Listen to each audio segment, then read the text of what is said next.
I want to call the meeting to order for the fourth meeting of the Workforce Attraction and Retention Task Force. First of all, I would like to ask, does anyone have any guests to recognize this morning?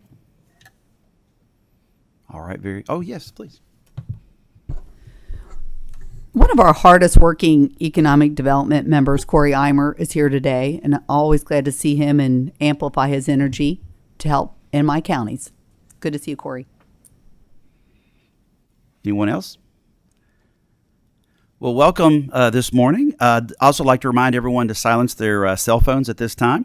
And if any member has a question or a comment, please signal to Janine or Sasha.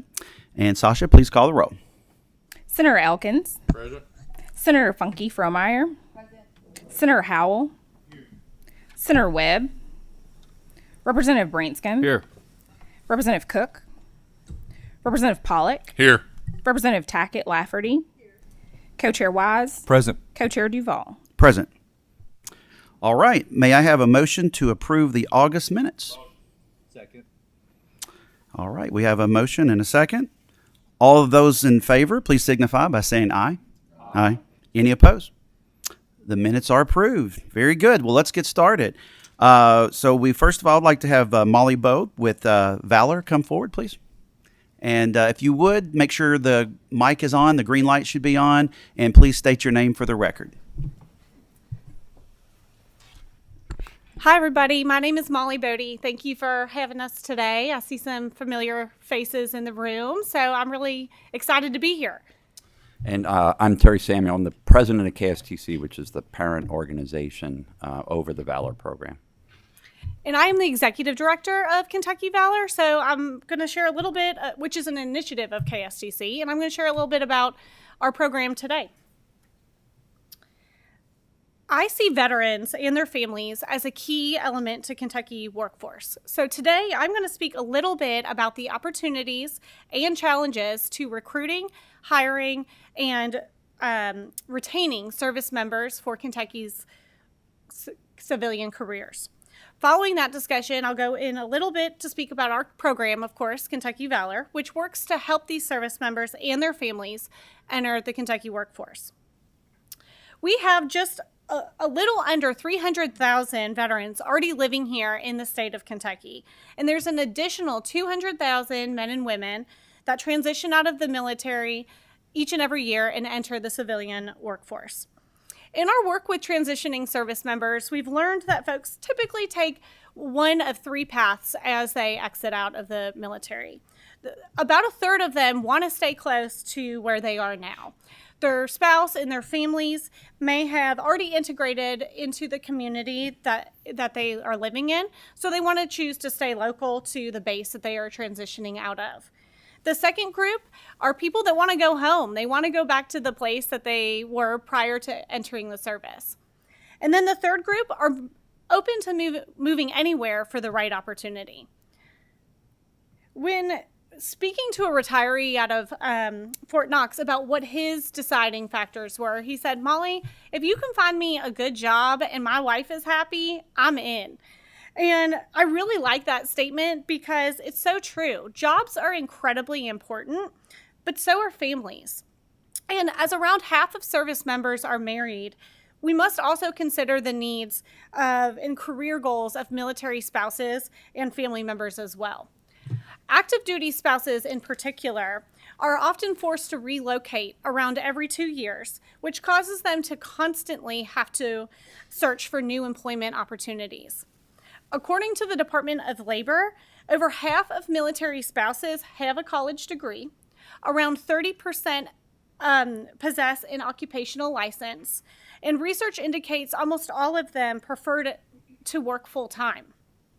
Yet unemployment and underemployment of this demographic is staggering.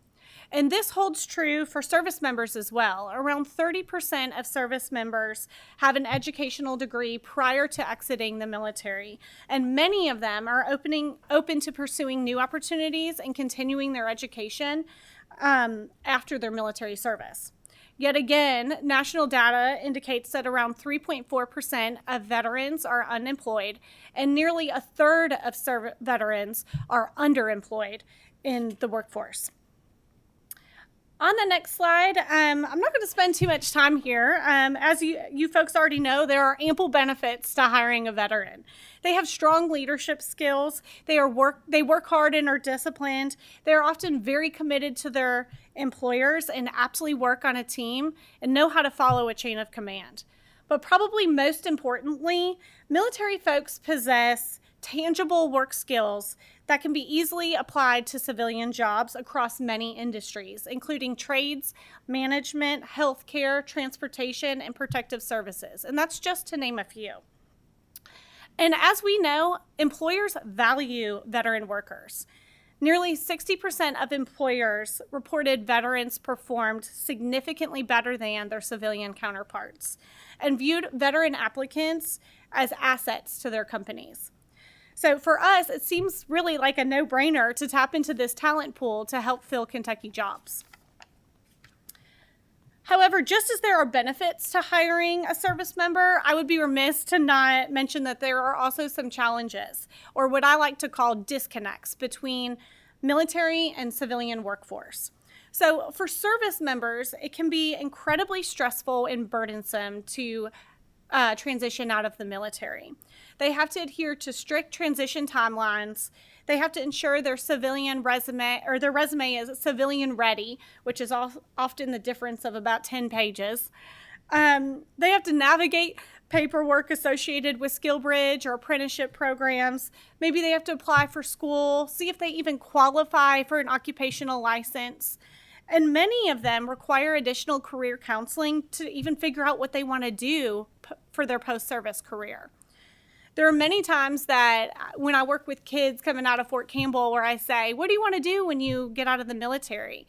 And they say, Molly, I think I'd like to work in HVAC or nursing. Or I've always wanted to be a pilot. That sounds really cool.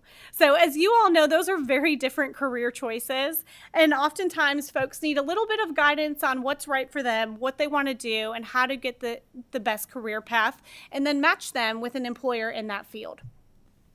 And it can be difficult on the employer side as well. Employers have to try to decipher military lingo on a resume and try to understand the equivalencies in training and experience in the military to what they're looking for and hiring for. So let's say if they're looking at a resume, they want to know what a 15 Bravo truly did and what their daily responsibilities were. Whereas what they really care about is that 15 Bravo is an aircraft mechanic that is FAA certified and may have obtained their power plan and aircraft ratings. So additionally, employers ask me, where do we even go to find this talent? Many employers have said that they do not have the time or resources to actually go out and specifically seek out military talent, but they'd love to hire them. So that has walked us right into what we do at Kentucky Valor. Just that. We work to bridge some of these disconnects. Valor stands for Veterans Accelerated Licensure, Occupational Recruitment. We engage with Kentucky employers to assess workforce needs and then recruit transitioning service members and their families for open jobs throughout the state. We follow an individualized case management process for each and every one we work with, and as we guide them through the process of transitioning out of the military and connecting them with Kentucky employers. We also assist with some of the challenges that I mentioned pertaining to resume support, SkillBridge or apprenticeship placements, and accelerated pathways to civilian occupational licensure. And I'll talk a little bit more about that in a second. Quickly reviewing our workforce slide, our partnerships revolve around three key areas: government groups or key communicators, and this includes workforce partnerships, military partnerships such as KDVA, KCMA, chambers, workforce boards, and I was excited to see several of our partners in the room today and a few of them even presenting later on the agenda. We also partner with institutes of higher education and, of course, private companies, Kentucky employers. And as I just described, the second piece of this program is recruiting the veterans. We maintain a regular presence at Fort Knox and Fort Campbell, and in the past 2 years, we have been to 26 bases across the country and 5 bases overseas, which encompass installations from all 4 service branches. A very quick description of our accelerated pathways. These pathways were a result of a 2018 federal Department of Labor grant, which Kentucky was one of 3 states to receive.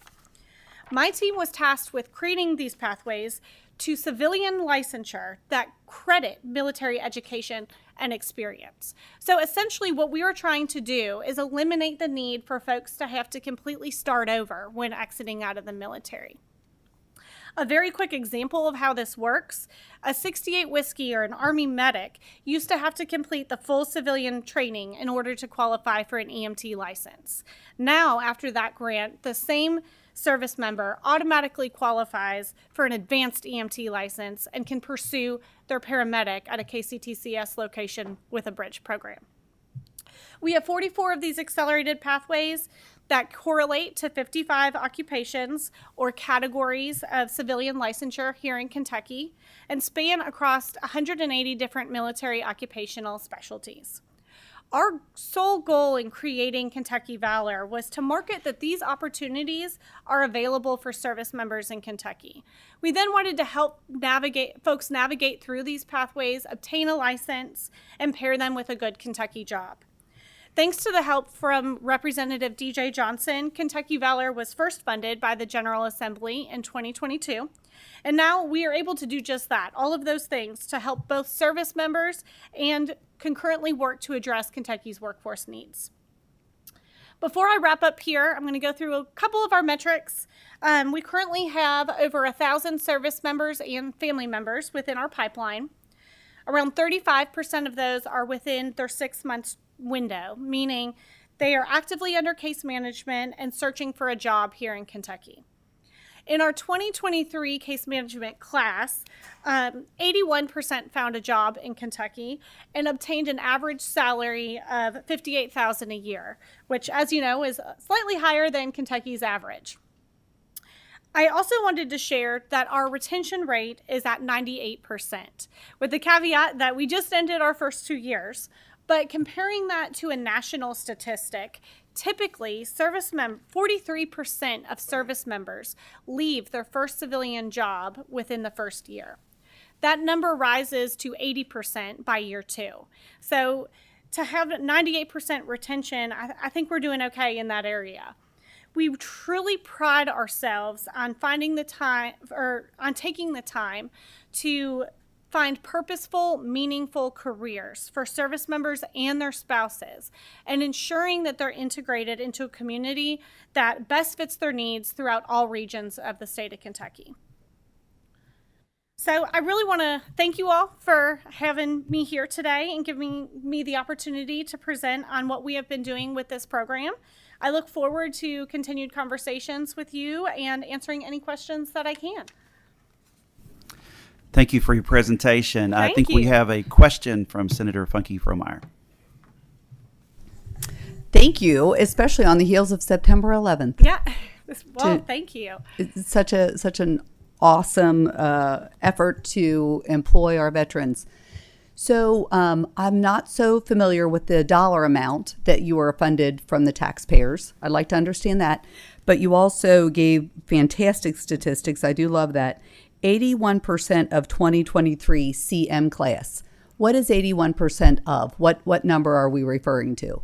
81% of folks that we've captured in our pipeline, we case managed, we placed in a job in Kentucky. And how many people is that? Because you mentioned 1,000 plus, but then it said 35%, 23% of spouses. What are those numbers? Right now we have 1,000 people. At the end of our 2 years, we had placed around 83 people in jobs in Kentucky. And to answer the question pertaining to dollar amount, in the first biennium, we are awarded $1 million, and we were granted that this last legislative session as well. Okay, thank you. Just for quick clarity, the first, in 22, it came through Department of Local Governments, and in this budget year, you guys floated through KDVA, Kentucky Department of Veterans Affairs. All right, very good. Representative Pollock.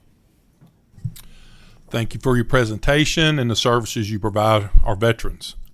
I guess my question is, I've got dear friends. I live and grew up around Fort Knox. And I hear quite often that once they retire, they typically leave our state because of our state income tax and move over across the river to Indiana. I'm sure in Fort Campbell they go down to Tennessee. So I'm not sure you got answers to that question, but what does that number kind of in a nutshell look like that we're losing simply because of that? And obviously being a veteran, they typically are used to moving around, serving our country. And so we want, and they want to stay in our Commonwealth because obviously this has been our home, but they look at the whole total picture. So just wanted to kind of ask that and see your thoughts on that, and if you've got numbers to back that up. I completely agree with you. You're speaking my language now. I don't have numbers of the amount of people we lose to that, but I agree that it's a problem. Both in retaining folks that are already here and recruiting folks from out of state when several of the states surrounding ours don't have that income tax for service members. So it is a little challenging when service members they ask me, well, what are your veteran benefits in the state of Kentucky?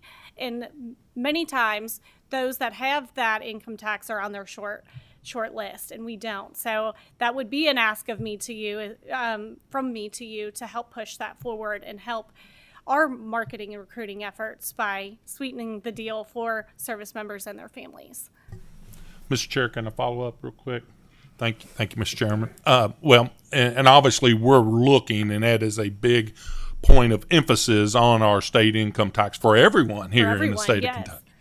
But obviously, I know that's been a concern when we get to that point of zero, what that looks like when that happens. But this is something I think, obviously, this is a group that we can really focus in on as far as helping those folks get in our workforce here in our Commonwealth. So just wanted to make that point. Thank you so much. Thank you. I completely agree. As the state is moving towards that direction anyway, what better population to start with? All right, very good. Before we move on, any other questions? Yes. And just kind of another follow-up on the pipeline having over 1,000 people in it. Mm-hmm. And of course, we talk about the need for workforce. How do we we're less than 10% in placement. How do we get that to 50 to 80% placement? We are working on that right now. So with any recruitment, you have to cast a wide net. As I travel, people sign up and change their mind, or as they work with us, we think we have them in a job and say, oh, well, I'm staying here. But we are actively hiring to another recruiter and a case manager to help move and increase those numbers faster. What I didn't include in this chart is we are building momentum. I'd be happy to send this out for everybody, but if you see the chart of how we've gathered people into our pipeline and how many we've placed, it has grown every month through the entirety of this initiative. We are well aware that we want to keep moving and keep moving faster as much as possible. Yeah, thank you. If I can add just briefly, we keep Representative Johnson up to date because he's been the closest to this. He holds us very accountable.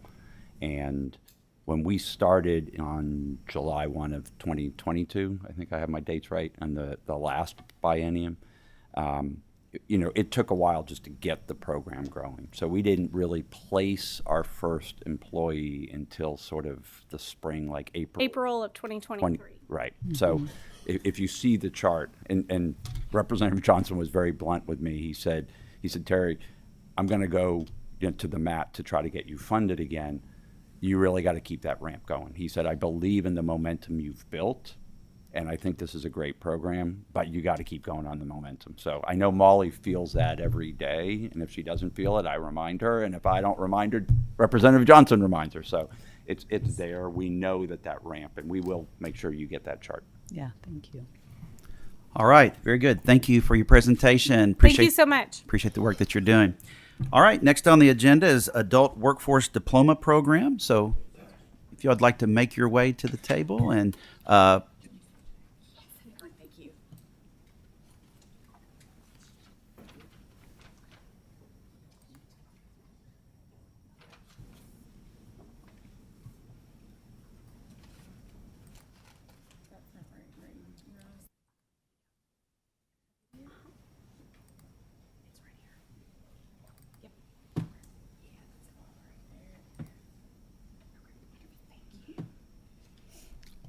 All right, very good. Thank you for being here today. Make sure the mic's on, and please state your name for the record, please. Yes, And- hi. Thank you so much, Mr. Chairman. I'm Erin Looper. I'm with Graduation Alliance. I'm the Senior Vice President of Government Relations. I've met with many of you before.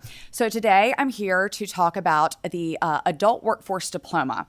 This is a program that many states use to address the adult population that does not have a high school diploma or credential. And so when we talk about what this population is and the population I'm going to talk about today, we're really looking at those that have over the age of 21 that have aged out of being able to go back to their district and get their high school diploma. And we're also looking at what we call the last milers. So these are the adults that maybe have less than 2 years left to complete their high school diploma. And so when we're looking at an adult that maybe dropped out, partially through their freshman year of high school, then an equivalency degree, a GED, might be a better option for them. But when we're looking at those adults that dropped out with maybe just a handful of courses left, this gives them the pathway to get their high school diploma.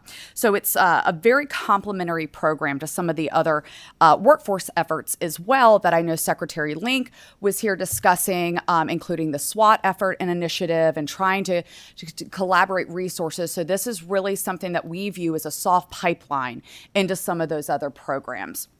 So wanted to chat a little bit, and I do want to mention that this policy was also filed during the last legislative session by Representative Steve Bratcher, and so I'm happy to send that link out to the committee members.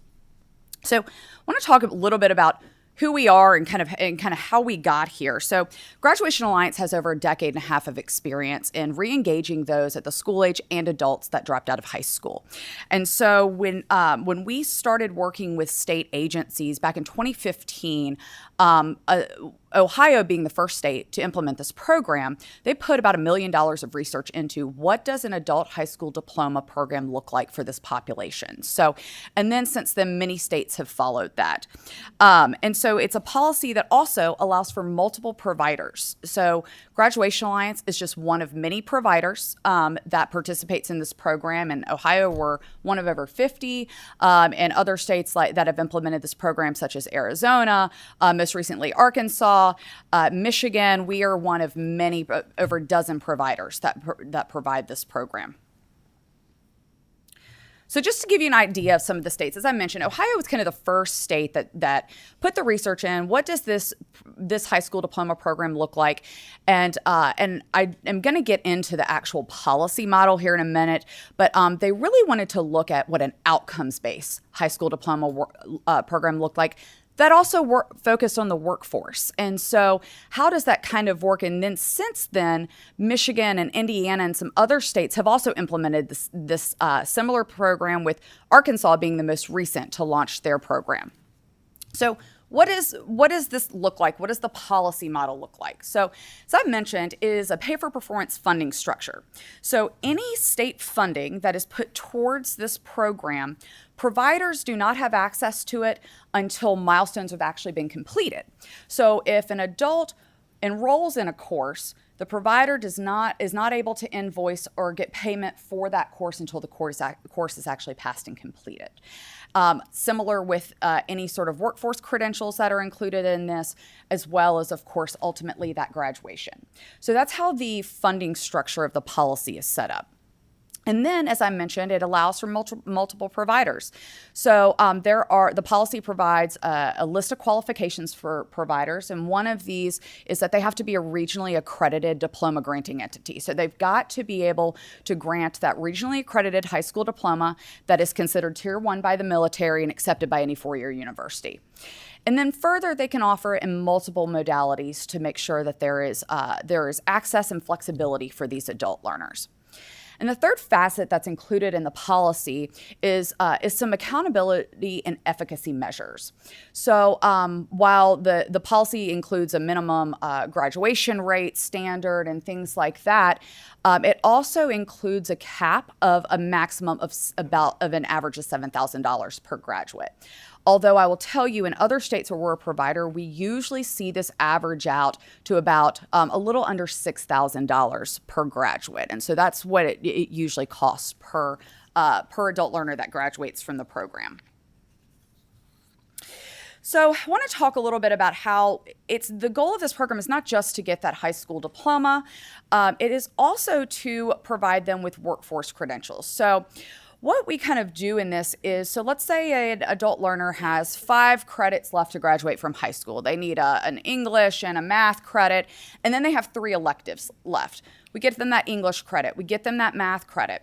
And what we do is we use those electives to try to get them down some sort of workforce credential pathway. So we've got a host of third-party recognized, industry recognized credentials that are offered, as well as we have a formal partnership with Coursera and offer a host of different stackable credential pathways. In addition to the workforce credentials, we also provide these adult learners with the ability to get an employability skills certificate. So these are going to be those soft skills to get them workforce ready, and this is aligned with the U.S. Department of Labor's soft skills to pay the bills. So that's a little bit about how we kind of focus on the workforce aspect in addition to the high school diploma. So something about going back to kind of how providers can provide this this program. So it allows for multiple modalities. And again, providers have to be regionally accredited. They have to be able to confer that Tier 1 high school diploma. But so these are 3 states that we're a provider in. And so this gives you a little bit of an idea of what the geographic distribution of our students and graduates are in the program. And as you can see in these 3 states, there's no area really that is too rural for an adult learner to have access to this program. So in addition to the flexibility that the program provides, this also allows adult learners that may not be close to an adult basic ed center or may not or may want that flexibility of a hybrid program to be able to have access to these programs all over the state, and they would have access all over the Commonwealth. Now, I know when Secretary Link was here talking about kind of some of the constraints of that federal grant dollars towards some of these programs can put around marketing, the states that offer these programs use state dollars so that we don't have those same constraints for marketing and outreach. So providers are solely responsible for the marketing of the program. The state funding only goes towards completed milestones. And so this shows you that the providers can really market all over the state, and they are not held by the constraints of that marketing versus outreach that federal grant dollars provide there. So the other wonderful thing about that is we can also tailor marketing in certain areas that have either high demand or higher workforce needs. So if the Commonwealth has an employer in a certain area where they say, hey, we need more high school graduates in this area, the providers of this program can take the direction of the administering agency and the legislature to say, hey, we need you to focus in this one region of the state, right now while we're trying to work with this employer. Or, hey, we know we have a high demand in this area of the state. Can we really look at focusing some marketing efforts there? And then not only do we do those marketing efforts, but we also will go talk to community groups and different workforce innovation boards and councils in those specific regions as well. So just to give you an idea of who are these adult learners, kind of what does this adult learner look like? So you can see that we have a fairly, and this is across all programs, we have a fairly high percentage female. And then usually the majority of the age range falls under the age of 40 for the adult learners in this program. Also want to point out that we usually see over 60, sometimes over 70% of the adult learners that also have children. So just to give you a little bit of a snapshot of what the adult learner demographics are.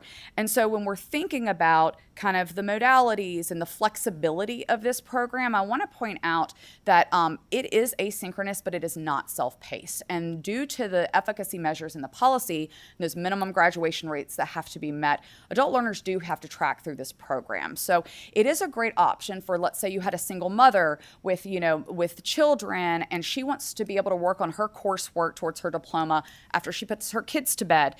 She would have the flexibility in this program, but she would also have syllabi and due dates and would have to pace through the program. I will tell you, though, that these adult learners, they raise their hands to come back to get their diploma. So we see them track about 150% of what you would expect from a full-time student. So they are motivated, they're excited to be in the program. In addition to that, they also get mentoring and coaching. So the adult learners will be paired with an academic coach in the program. This coach is solely responsible for pace, progress, as well as making sure we overcome barriers. If a student hasn't logged into their portal in a week, this coach reaches out to them, says, hey, what's going on? They may say, well, my kids have a different schedule now. And we say, okay, let's figure out a way to work around it so that we can keep you on track and keep you pacing to finish. So what does this mean in terms of ROI for a state? So I want to show you an example, and this is from a state that implemented this program back in 2017. So what we do with these adult learners, and these are for specific to Graduation Alliance graduates, we survey them when they enter the program. And then we survey them 6 months, 9 months, 12 months, 18 months, and so on after they graduate from the program. So that's where we're getting this data from. And so as you can see, when we're talking about what the ROI means here, you can see over 80% said, hey, I got a better job or raise after I graduated from this program. You can see increases in hourly wages. But the two numbers that I like to look at here that are really interesting when you're talking about ROI for the state are that significant increase in labor market participation. So the goal of this program is not just to get these adult learners in the workforce, but then even further to elevate them within the workforce. So you can then see the significance in the increase of those that when they came into the program, they did not have access to employer-sponsored health care. And after they graduated the program, they did. So that just gives you an idea of how this program can help not just improve the jobs or the wages that they have access to, but overall the meaningful employment that they have access to for themselves and their families. And I just want to, my last slide, I just want to point out another ROI graphic that I think really speaks to the power of this program. So Indiana implemented this program. They passed enabling legislation and provided an appropriation for this program back in 2019. So as you can imagine, when we first had a statistically significant survey sample of graduates from this program, it was right in the middle of 2020. So we were very curious as to what that was going to tell us about what this looked like in the workforce. As you can see, 79% got a better job or raise, even during a time where workforce was hit the hardest. Still an increase in those that had access to employer-sponsored health insurance after they graduated. But I think one of the most significant numbers is, even though it's a small increase, in the middle of 2020, you can see that there was still a labor market participation increase for these graduates, which I think is a really powerful data point to show for the power of this program in a really hard time. So I will stop there for any questions. And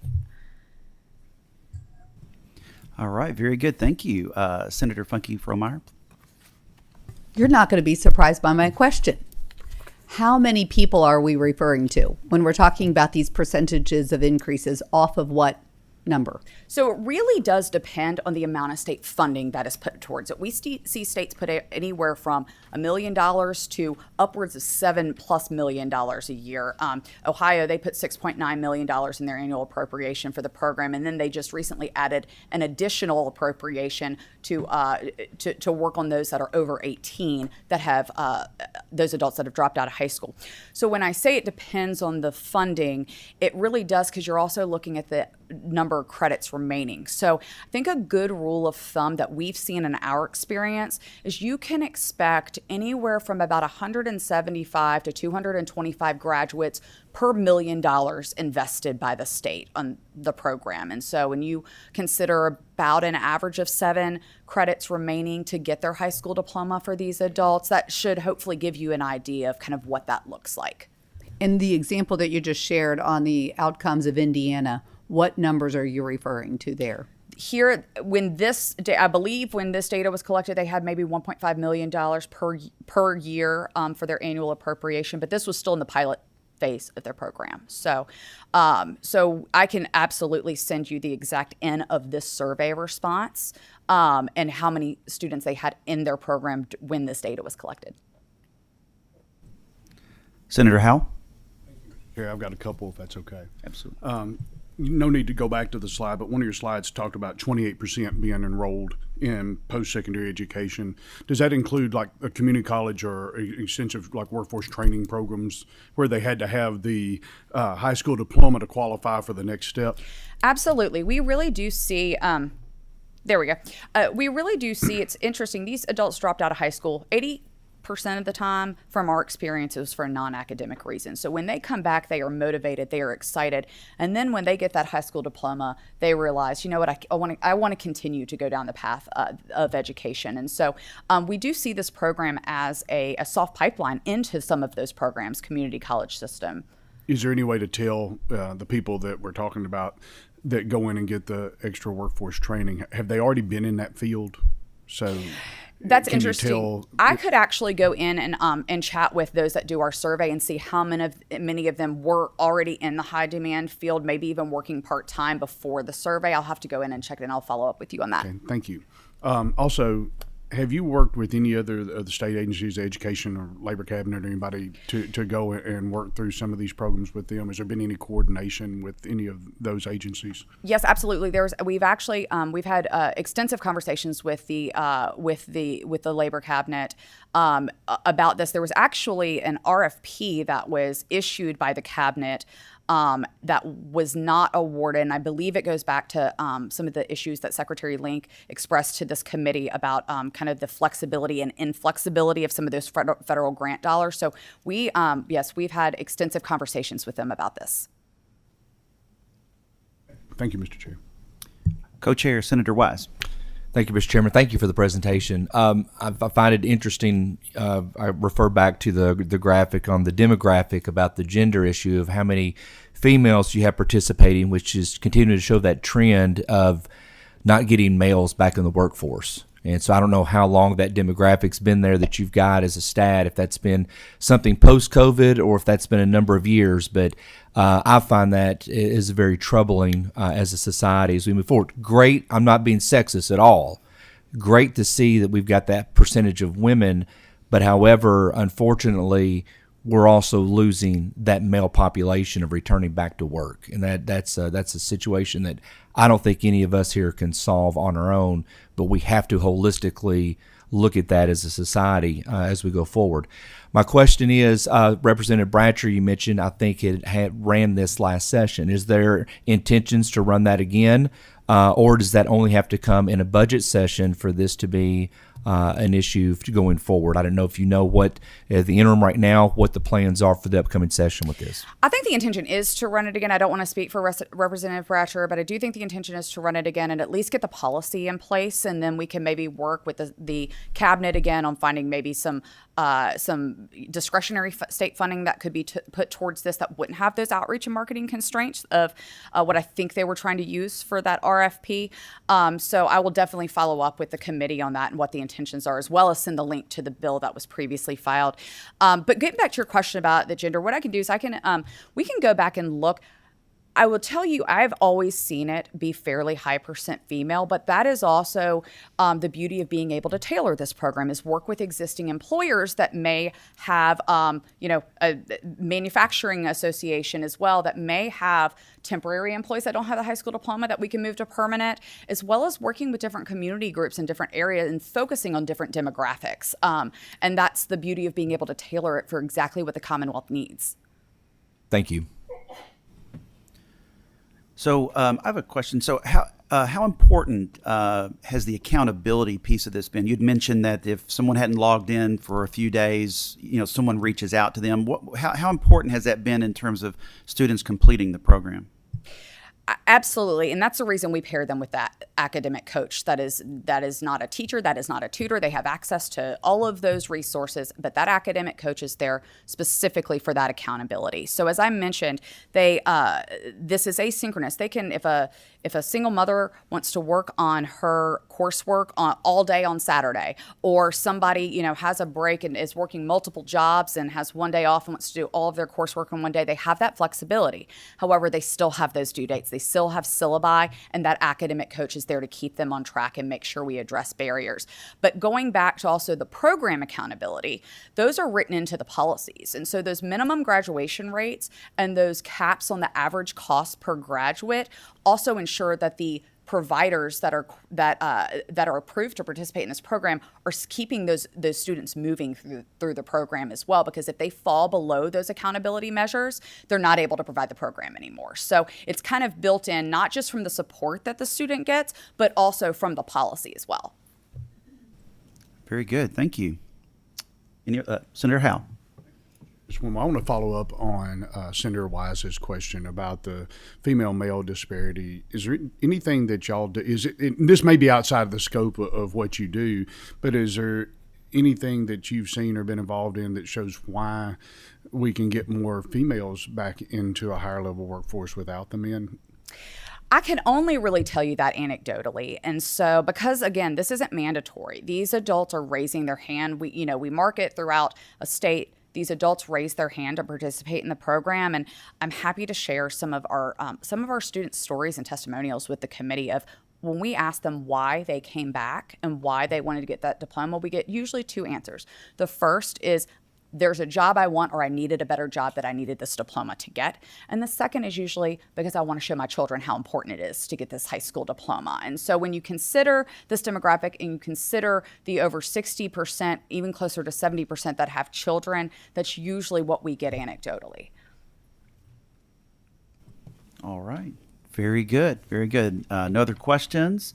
Thank you so much for your presentation. Appreciate the work that you're doing. Next on the agenda is unfilled workforce potential, attracting more of the military veterans family population. So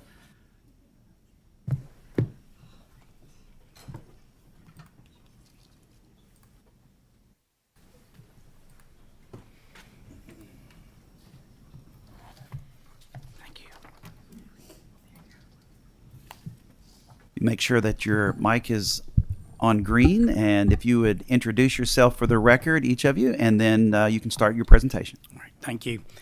My name's Taylor Hayes. I'm the president of the Christian County Chamber of Commerce down in Hopkinsville, Kentucky. Good morning. I'm Derek Poore, the Veteran Transition Liaison for the West Kentucky Workforce Board in Hopkinsville, Kentucky. Good morning. I'm Shannon Lane. I'm the Director of Military Affairs for Christian County, Southwest Kentucky, underneath the Christian County Chamber of Commerce. Yeah. Committee chairs, thank you all so much for allowing us to speak. I was really glad to see Molly go ahead of us because it's what we have to share is really a transition into what she was talking about. I'm going to ask a rhetorical question on the front end for you just to think about what we're getting ready to share as well as what Molly had to share with Kentucky Valor. And the question is, how intentional do we as a state, we as employers, want to be in attracting the military, the veteran population, the spouse population of our service members? It's just a rhetorical question that I'd like for you just to think about as we hear what we have to share. Kentucky already has a pretty significant impact from the defense community in the entire state. You've heard what this population can bring to the workforce. You know, with the right intentions and the right focus and so forth, we can, where's my button here? The workforce population can increase. Population growth can increase, and the overall economic impact of this sector can increase for the state of Kentucky. You're going to hear from Shannon here in just a little bit. Kentucky's not necessarily, when it comes to looking at places to reside after the service, we don't land very high in the marks. Doesn't take much for that. We're not very attractive in a lot of different senses, but we still have a huge military impact. This is just some numbers, and there's some numbers in your packet that I've provided that go into a lot more detail. There's a nearly $14 billion total impact. Contract spending from the DOD is well over $10 billion. One of the largest DOD contracts resides in Louisville, Kentucky. That's more than just around Fort Campbell and Fort Knox. There's over 56,000 jobs connected to the military. Now that's active duty as well as the civilian workforce. $1.75 billion in annual veterans compensation and pensions in the state of Kentucky. And you heard from Molly, just under 300,000 veterans live in Kentucky. 29,000 military retirees live in Kentucky. Those are pretty significant numbers. But when you compare those numbers to other states and so forth, that's where our unfilled potential begins. And the question is, what do we need to be doing as a state, as well as employers, doing a better job at attracting these young men and women? So I heard Molly say there's 200,000 transition out of the military in the U.S. every year. That is a pipeline for us if we want it to be. There are just under 8,000, right at 8,000, that are transitioning here in Kentucky. That's both active duty, National Guard, etc. Just over 4,500 of those are out of Fort Campbell. Fort Campbell, we hear it all the time, and Shannon and Derek can attest to this, has the highest retention rate of those transitioning out that want to live in the region, in the area. The highest percentage of any military installation in the U.S. Sadly, and I think one of you all asked the question, sort of what's the percentage that's coming out of Fort Knox that are staying and leaving? I don't know those specific numbers out of Fort Knox, but I do know they're the percentage there at Fort Campbell. You can see that number. About 24% elect to live on the Kentucky side. 76% choose to live on the Tennessee side. It would be my guess, because Fort Knox has higher ranking individuals with higher pensions and all. They're looking for those opportunities to stretch those dollars down the road. We as a state, what do we need to be doing to attract more of these individuals? There's policy changes, but there also needs to be work done on the employer side of the fence. We need to become, as employers, we need to become more conscientious about that transitioning process. We need to understand the culture that's within our organizations to attract these men and women. I know the Kentucky Chamber has started a program, the Military Hiring Academy, which many of you all are aware of, have heard about.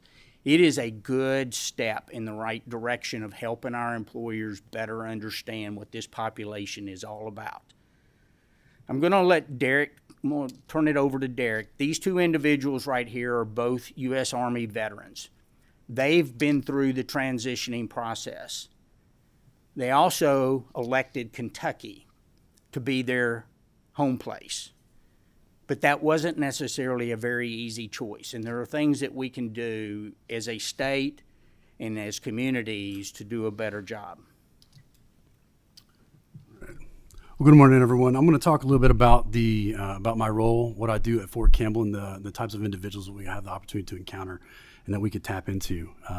So the West Kentucky Workforce Board, as the veteran liaison, I get to work with all of our counties, the 17-county region, our employers, our community partners, and schools and institutions of higher learning, essentially to connect with that transitioning service member population at Fort Campbell.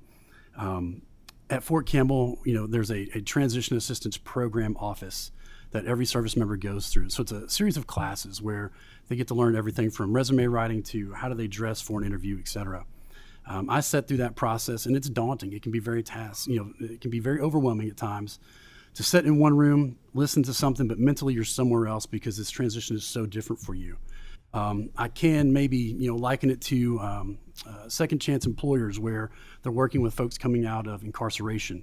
It's a totally different kind of culture change that an individual is coming into. And so speaking to Taylor's point about the employers, looking at that and taking that in consideration, not everyone is the same. They're not all cookie cutter. Veterans, we're not all Captain America and we're not all Rambo, right? We fall into this really wide gray area. But at Fort Campbell, I get to see a lot of service members. I'm there just about every day of the week. And along with that, I see a lot of employers coming in. I see employers coming in from all over the country. Be it Cook County Sheriff's Office in Chicago, Atlanta State Police, it's everybody. So how and why are they coming here? They're coming here because of that untapped labor pool. Approximately 4,500 separate each year from Fort Campbell. You heard 38% stay in the area. I can tell you that employers are coming to Fort Campbell looking for these individuals because they understand the skills that they possess. I like to tell people that Fort Campbell is a small city in and of itself. You have approximately 30,000 people, 60,000 when you include 30,000 soldiers, 60 when you include the families. So if you're going to go recruit for your company, you're going to go to another community and look and see what that workforce is like. You can come to Fort Campbell and do the same thing. There's 2 airfields, a hospital, a fire department, a police department, essentially, and every kind of job from plumbing and HVAC all the way up to engineers, surgeons, and helicopter pilots. So I say, there's nowhere else you could really go to find the kind of talent and expertise that you might want for your company. But what are people recruiting for? They're recruiting them because of their leadership and teamwork abilities. They learn how to lead in austere environments and challenging situations, technical proficiencies, discipline and work ethic, and of course, problem solving and adaptability. I don't think there's too many problems that you can throw at a service member or veteran that they can't find a way to adapt and overcome. So what kind of individuals are they looking for, right? We've got 3 different groups that usually I encounter. Those are your younger first-term service members. Maybe they've done 4 years, possibly 6, now they're preparing to separate. So they don't have they may not have that pension, that retirement, so they're looking for something in the area that will be able to provide for them and their family. And this population is great because they come out with a fresh perspective on things. They can come out with the most up-to-date technical skills and technical knowledge that they can apply. Your careered service members, much like myself and Shannon, I retired after 20 years at age 41, so I've still got a few years left in the tank, I think. I'm not sure how many, but I've got a few years left in the tank, right, to get back into the workforce, which is what a lot of folks do. And what do they bring to the table? They bring extensive experience, leadership, deep understanding of their career field and their craft. And again, at 20 years, you can still reach into that, and there's a lot of value they have in mentoring that next group of employees and coworkers. And then one that's very near and dear to my heart is the special operations community. I spent 17 of my 20 years at Fort Campbell, 17 of my 20 years at Fort Campbell in a special operations organization. I had the opportunity to work with an amazing group of people that are tested, assessed, trained to the highest standards, and tested again and again, where the only option they have is to complete a mission to perfection. Anything less than that could be failure. And those folks, again, elite training between 5th Special Forces Group, where you have operators out in the world that are making connections with other countries, indigenous personnel, speaking multiple languages, have the ability to go into a community, much like we saw a few years ago with the tornadoes that came through and did so much damage in the Hopkins County area. We had Green Berets from Fort Campbell who went up and connected with that local team of community leaders who were responding to that and said, hey, let us come in and do what we do best, which is take control of the situation and help you rebuild your community.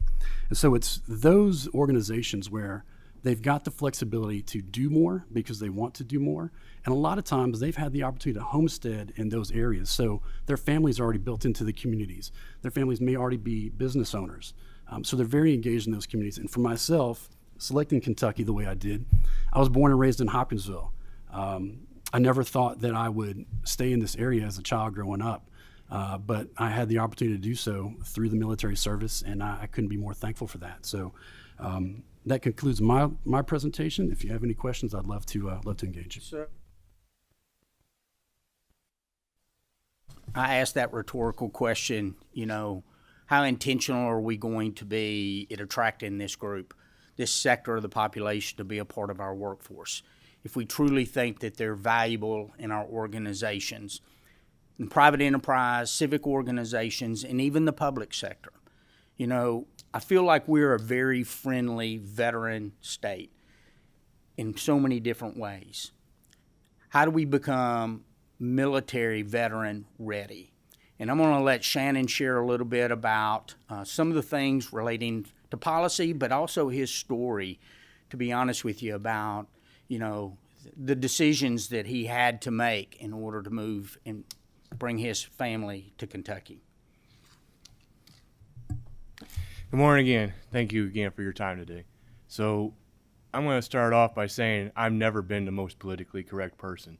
So sometimes I'm a little blunt at what I say, so don't take too much offense to how I'm going to present it. When I joined the military, I was a 17-year-old man sitting right at 9/11. All right, that was my deciding factor to join the military, to make a career out of it. I had been fondling the idea, but September 11th was my decision day. When I joined, my entire process was I was going to do 20 years. I was going to retire back to the state of Michigan where I was born and most of my family resides. That is just the cold truth. Kentucky was never a plan in my 20-year future that I had mapped out. Over the years, through multiple assignments, 3 times at Fort Campbell itself, I found the Kentucky region, the community, and the fellowship there to be extremely welcoming and warming. A great place for a veteran and his family to reside and find the support and embrace of community. That is why I chose to stay. But I'll tell you that decision was not made early on in my career, and it wasn't made the first time or the second time I was at Campbell. It was after I left the state of Kentucky and found myself somewhere else. As I progressed in my career, I ran into a point in time where I knew I needed to go further. So I started researching, as any good leader would do, as what is going to be next. So I went from the enlisted side to the officer side, where I got really good at doing research and trying to understand how to develop things, how to develop plans. And when I looked at my financial future and my financial plans in the future, I did what any service member that spends more than even the service members, let me make it clear, even service members that only spend a 4-year term, they're still out there looking. The very first thing they go to now, because we have technology in our hands, is Google. And they say, hey, where's the best place to reside as a veteran, as a service member? They want to know what communities support them. They want to know what communities are going to help them, what has the best programs out there. When you're a retiree, it's the same thing. The only added aspect of it is, how do I make my retirement go further so I can do more, so I can provide more for my family or my future, right? I don't think that's anything that's uncommon for both the military or civilian sectors. I think that's a pretty common factor everywhere. When we do that, and I look at the state and I get on my thing, well, let's use Wallet Hub as an example because most people have heard of it. We look at things like, okay, well, where's Kentucky fall? That's one of the states I like. Kentucky falls number 31, not even in the top 50%. We just looked at a slide a minute ago. It says we're a veteran-friendly state. That's why we ask, are we veteran-ready, though? Yes. I don't think there's a single person in here that's itching to throw me out the door as a veteran, or is willing to stand up and just be disrespectful just because I'm a veteran. Our time periods have changed. The values of the veterans, the values of our communities are embracing and supportive. But our policies reflective of that? As of right now, no. Our policies reflect the opposite. You know, we like to look at, rather than politics, like to point out about Fort Knox in Indiana and Kentucky. Down there in the southwest region of Kentucky, our competition is looking at the state line and why 76% of our 4,500 veterans are choosing to live on the Tennessee side instead of Kentucky. We know we got a great community. They love to come into our community. They like to shop, they like to play, but at the end of the day, they go back across the border to live and reside. Where does Tennessee fall on that? On that same list for Wallet Hub. 44th. It's kind of funny. How are they lower than us on the list for best places to retire as a military veteran, but yet they have a 76% draw? It's because of those policies like the 0% income tax, and better yet, it's about the fact that, yes, it's 0% income tax there, but it's also written into policy is 0% pension tax for retirees. What I would say to you is that it is important not just to have, I believe, and I think most people believe, to get down to that 0% income tax as a state as a whole. That is important. But if we're going to win this fight to retain some of that talent and that pool here in the state of Kentucky, we need to make that move sooner than later. And when we do make that move, even if we cannot make it move sooner than later for the veteran population, when we do the 0%, we need to make sure we're very intentional about our efforts to write a line in there that says pensions are tax exempt. That will help drive some of that. And it's not a big leap. When we look at it and we do the research, the average pension for the military member is somewhere around the $26,000 mark. I'm not going to go into the hundreds and dollars. And our tax tax exemption is 31. So the vast majority of them are getting the tax exemption anyways. We're just not saying it. But when people go on, they do the Google, it doesn't come up. The answer is that Kentucky taxes our pension. That's the answer. They don't see the 31,000. They're not stopping to do the math. There's 49 other states to look at. Their time's valuable. So I'll say there's other things we look at too. The occupational licensing we've been working on pretty heavily. Those are things that we need to make sure we're doing. We're putting that out there. We need to make sure it's something that they're able to see, that is tangible to them. That when their spouses come in to work in around Fort Campbell, Fort Knox, and our Army Reserves, our National Guard bases, we got one of the largest inland coast guards, if I remember right, in the United States. When those spouses come to work, they need to be able to get to work sooner than later. We don't want them to sit stagnant. We need their licenses, their credentials to transfer straight into our state so we can put them to work immediately, not 6, 10, 12 months down the road while they go through to get recertified in our state. We need to figure out how to crosstalk and get those certifications to process in. Other options that we can look at are one of the big ones that's on our biggest challenges is childcare. You know, we all say here, no matter if it's on the civilian side or military side, I talk to many industry leaders every day, and one of the biggest challenges everybody's facing is childcare. You know, we have to figure out how to bridge that gap, how to incentivize childcare facilities opening up in these critical areas where the workforce is booming, but the childcare is not able to meet that demand. That's one of my biggest concerns between the spouses and why they cannot get back to work. You know, the other things that I would look at would be property taxes. Our state does offer some for disabled veterans, but there are other states that are doing a little better at that, and they don't have to be big ones. I don't remember which state it was off the top of my head. I do apologize, but in a simple Google search, there's some states that offer a simple, hey, $5,000 property tax exemption to kind of help offset just a little bit, get you that extra $50 in your pocket. That shows on the veteran side to be something a little bit more, hey, that's another reason, just another little tick mark. It doesn't have to be big tick marks. Enough of those tick marks add up. That's the draw for the Kentucky side. That's what we need to get to. At the end of the day, I can go through. I'm not a big person to read slides. The slides are there for you. But at the end of the day, the bottom line is what can we do to make our search, to make our draw and our appeal to the military community, both veterans, retirees, their spouses, and their children, to stay here. Kentucky, the only reason why I stayed in Kentucky was, one, Michigan's cold. I don't know if you've been there, but it is cold. I've had a few injuries. That's what got me started thinking to move somewhere else. Kentucky, you guys embraced me over several deployments and over several years stationed at Fort Campbell, and I was proud to call it home when I retired. That's why I'm here. You're not going to have a success story like me every time, though. You know, majority of them are going to choose to go back home or go chase the money to find out where's the best place to live. You have to incentivize them to stay. That would be my message to you.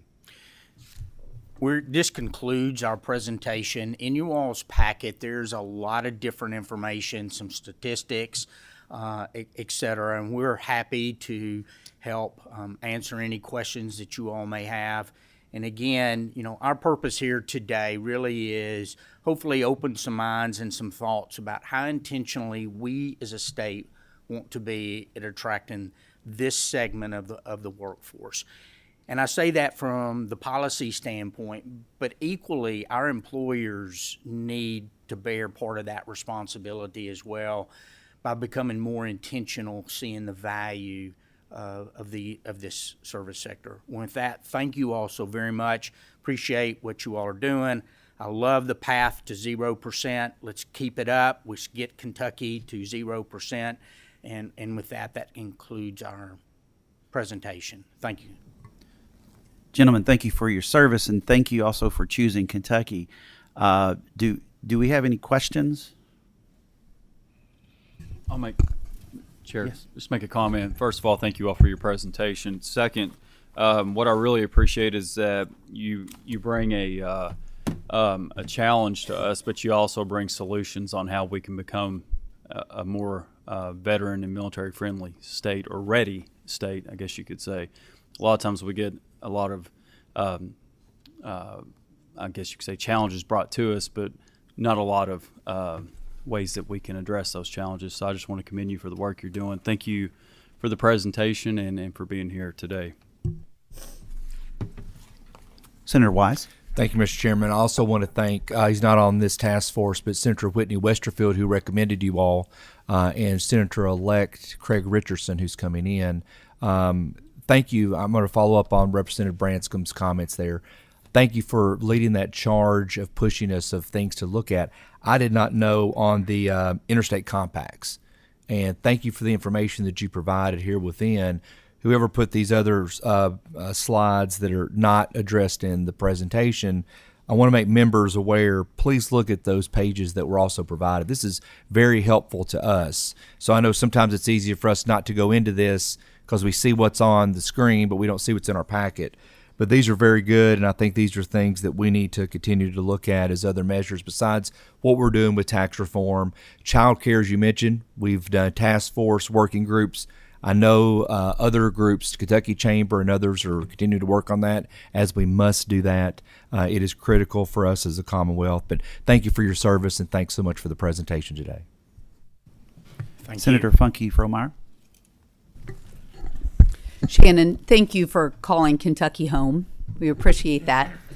So you do get us excited when you talk about how can we solve this, and when we look at the time frame around budgeting in the next cycle, but how can we cut taxes quicker and sooner?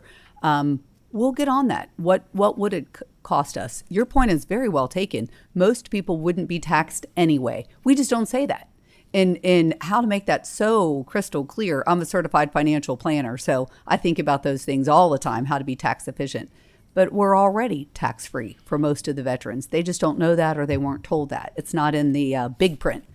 The other piece that I think you shared is being more effective on property tax. What would that cost us? Now we're getting into the judge executive pocket and the community, so we got to be a little careful. We like to keep decisions local, but those are great ideas, and we know that many of our leaders pay attention to this committee. So you're getting the conversation going, and thanks for being here. Chairman, can I make a comment? Yes, please. Thank you for that comment. The last thing we want to do as a state is be irresponsible with our fiscal responsibilities. And we think that the path that the General Assembly is on with the trigger marks, et cetera, is the right approach. We do ask to heavily look at this pension piece. It is a perceptional component more than anything for so many. Though I do look at our higher ranking officers who make well above the exemption component, which is $31,100 is the exemption piece. We're losing a lot of those individuals. But the last fiscal impact that we saw was somewhere in the $7 to $8 million range if that exemption went away. That's based on, I had asked Representative Walker Thomas to ask for that fiscal note on that piece of it. And when you think about a $16+ billion budget and $7 million, I mean, we're investing in workforce components all the time, well beyond those kind of numbers. And so I don't think it's a huge ask. I know it's a tough ask when you don't want to have any exemptions, to be able to hit the trigger marks for us to go down. But that is a very small number if you think about, and just provides that one other little chunk that makes us a little more military ready versus friendly. Representative Tackett-Laverty. Thank you very much, and I agree. I think it's wonderful that you've brought solutions to the table. I think it's very important also to point out that some of these, as you have, that some of these suggestions are actually available. For instance, there have been multiple legislators, including myself, who have filed to raise the pension exemption back up to $41,000 28,000, as opposed to, recently, in recent years, it has been decreased to the 31,000. I'm very glad to hear that that's something that you would advocate for, because that very bill has passed out of the House multiple times, to where it would give more of an exemption to those on their pensions. So hopefully we can have our veterans get behind those bills as well. Thank you. All right, very good. Well, thank you for your presentation. Appreciate your work, and we'll have our next two presenters come up, Aaron Pointer and Myra Wilson.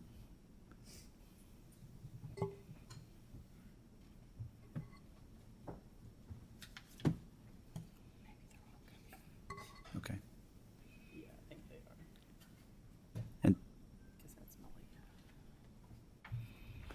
And also Dr. Malia Milby.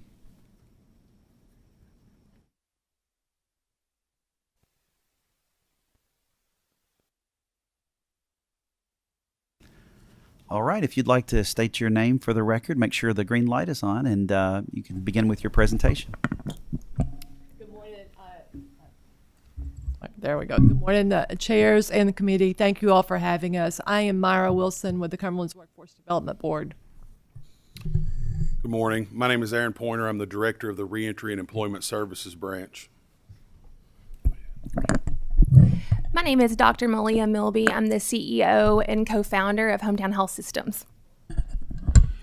And I'm State Representative Sarge Pollock, District 51. Good morning, Chair, Committee. Thank you for the opportunity to share. Mr. Chairman, I want to set the table for this presentation. And obviously, the common theme this morning are solutions, and I'm super excited for this opportunity about some solutions to reentry and what that looks like. We spend a ton of money in corrections and treatment, and so this morning we're going to focus on what that looks like with the follow-up.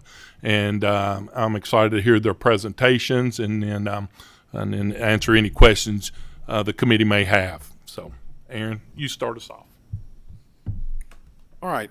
Things we're going to discuss today would be the Reentry and Employment Services branch, its inception to how we are operational today, specifically talking about our core program, which is called Putting Kentuckians First. We're going to take a deep dive into some of our operations, and I'm going to share some data and statistics from our operations. I'm not going to read our mission and vision statement to you.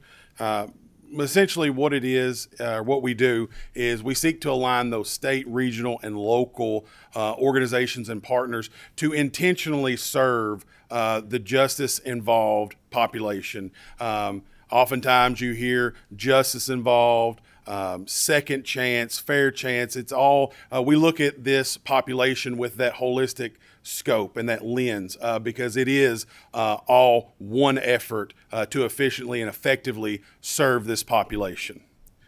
But a summary, we, in the counties that we are operational in our mission and goals are to develop, facilitate, and deepen those relationships, not only with existing organizations that are in our communities, but to bring the assistance of the regional and state partners to come in and, again, take a really intentional approach at serving that population.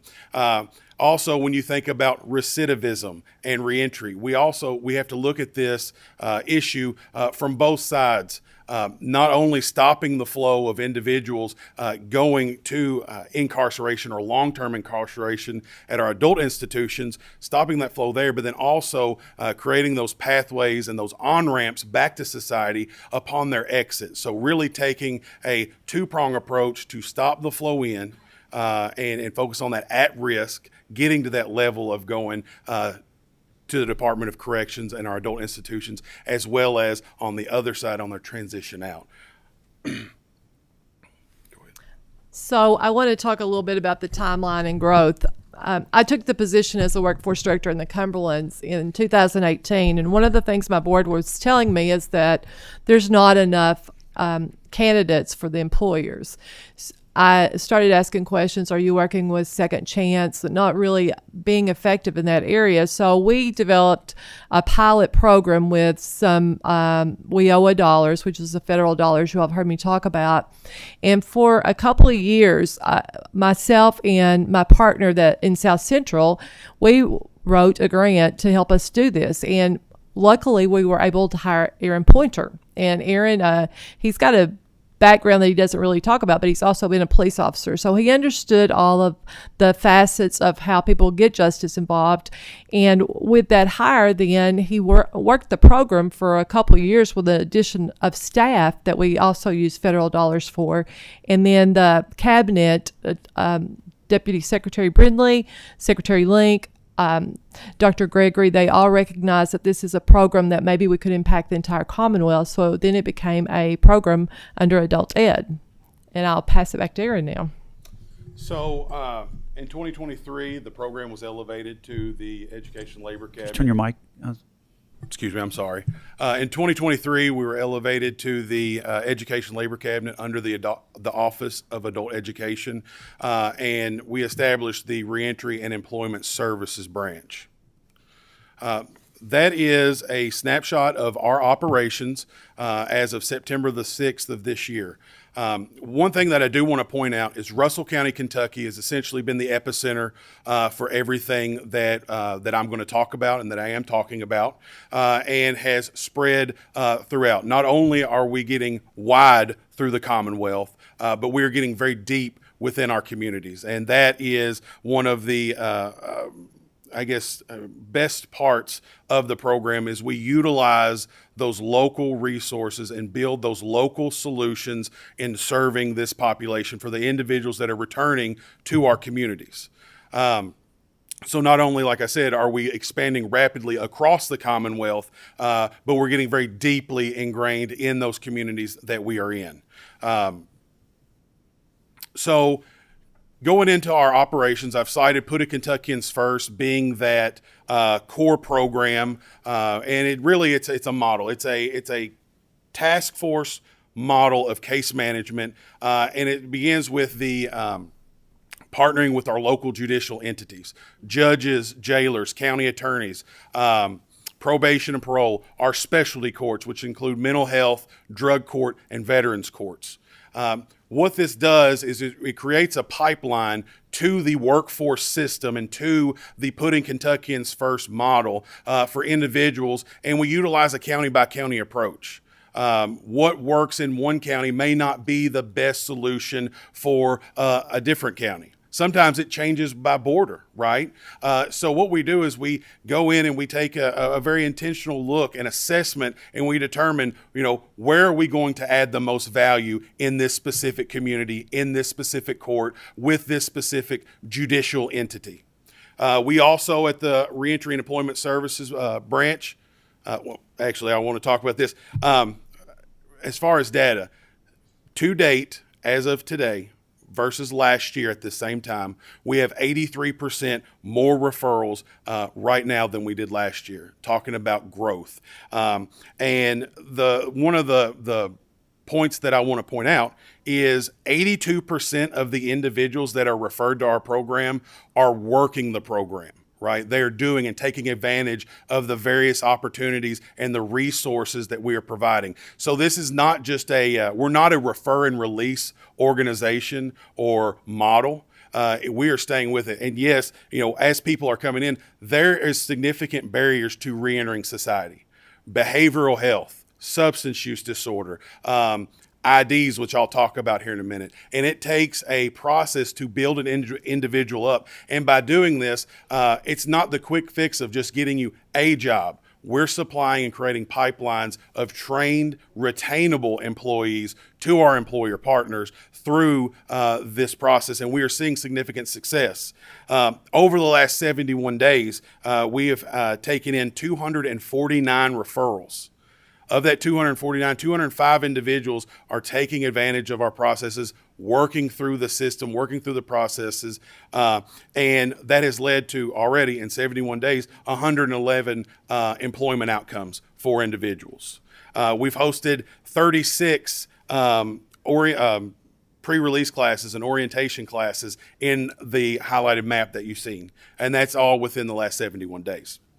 Another reentry and employment services branch, we also oversee the behavioral health conditional dismissal program. Y'all are probably familiar with Senate Bill 90. We oversee the component, the education, workforce, and training component of that. Right now it's active in 12 counties, and we are expanding those operations. But again, taking that holistic approach, everything being working in concert together and building it up. Also, I know that you all have heard the significant barriers that identification for individuals poses in the reentry space. We specifically coordinate and fund identification services for individuals that are working through reentry activities, as well as with the Kentucky Office of Adult Education. To date, and again, in the last 71 days, we have funded and helped 34 individuals obtain identification credentials. And that unlocks employment, housing, food banks. So a lot of them require that you have an ID. So again, eliminating those barriers.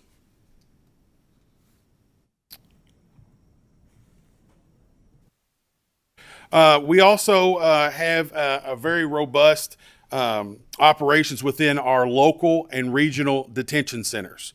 Not our adult institutions, I'll speak on that in a little bit, but our local and regional detention centers. First off would be our pre-release classes in local and regional detention centers. That is an educational forum where organizations that are going to be serving those individuals 30, 60, and 90 days prior to their release are able to come in and provide information to incarcerated individuals that will, again, they can see the door, right? They're going to start transitioning out. And what we have found is it's really beneficial to start establishing that vision and that education at that point so we can start that on-ramp from incarceration. Not only does the pre-release classes allow us a forum to get in front, that also starts that rapport building and allows us to increase operations and take care of those barriers that we can knock out while they're still inside. And I'll speak to some of the great benefits of that shortly. Reentry boot camps. Now we're starting to transition into some of those skills that individuals need, very needed. But reentry boot camps, that's facilitated in partnership with local workforce boards. Currently, and you'll see some of the certifications there being soft skills, financial literacy, OSHA 10, CPR. And the reason those are chosen is our program is employer driven as well. We want to supply that pipeline of individuals, skills that employers are asking for and they're needing, right? And so after the 40-hour reentry boot camp ends, it gets capped off with a job fair inside the detention center where individuals or employers are able to come in and they have an understanding that this person may have a background, right? That's that stigma reduction, but they also can see right on the same hand, this is what they've done to start working towards being a trained, retainable, good employee, right? There's been 3 boot camps hosted, again, in the last 71 days with 60 individuals trained, including an all-female cohort. The next, phase or step up would be our credential training programs in local detention centers. This is phenomenal and probably one of the most impactful things that I feel like we are a part of. But while individuals are incarcerated, they are provided the opportunity to gain a credential while they're incarcerated that is used on their transition out. It's facilitated in partnership with, again, local workforce boards, the various training organizations, including KCTCS. We've had a private organization be able to offer credentials and certifications. We have 8 individuals right now that are currently enrolled in a credential training program for welding. We have 4 more that are planning, that we're in planning phases of establishing cohorts to run. the stories that come from those classes are extremely impactful. There's individuals, if they're allowed to participate in a work release program, that are walking out of detention centers with $30,000, $15, $20, $30,000, but they're not walking out blind, right? They're walking out into that Putting Kentuckians First model, where they have those wraparound services and somebody to navigate and guide. These are the good choices, right? We're going to help that individual along their journey and along their path. What we're seeing is transitions to those individuals that have taken advantage of the credential training program, and they're returning, they're staying employed, right? They're the employers that are retaining them, but they're also returning back to post-secondary education and further training, which is phenomenal. They're promoting within their companies. And then also the apprenticeship and pre-apprenticeship training for our adult institutions. And this is in partnership with the Department of Corrections to offer pre-apprenticeship programming and training inside of our prisons, right? The first step is going to be with our with trade unions, and we are projecting a start in early 2025. And again, equipping individuals while they are incarcerated to take those skills and transition into those employment pipelines and those opportunities on the outside.